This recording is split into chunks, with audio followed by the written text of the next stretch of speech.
আসসালামু আলাইকুম। Hello guys, দেখেন আমাদের রোড দিয়ে আমরা অটো ব্লকে হাটে যাচ্ছি। শুক্রবারের দিন, হাটের দিন, শুক্রবার ছুটির দিন ছিল।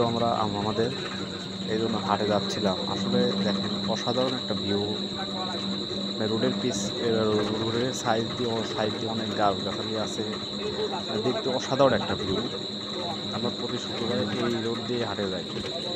এই যে আমাদের অটো ব্লক, এই যে আমার ড্রাইভার ভাই সামনে গাড়ি চালাচ্ছেন। আসলে এত সুন্দর ভিউটা আমি এভাবে কখনো মন দিয়ে দেখি নাই। ভিডিওটা করলাম, ভালো লাগলো তো পুরো ভিডিও করি, ভালো লাগবে ইনশাল্লাহ। তো আরেকটা কথা, আমাদের গরুলি ফজলনা বাজারে, কাঁচা বাজারে যে কোনো জিনিস আপনার মাল এগুলা কম রেটে পাওয়া যায়। যদি আপনারা কেউ ভিডিও দেখে থাকেন বা হয়তো যদি ভালো লাগে, তাহলে আপনার গরুলি ফজলনা বাজারে আসবেন। এখান থেকে যে কোনো জিনিস, কাঁচা বাজার হোক মাছ হোক, দাম কম পাবেন।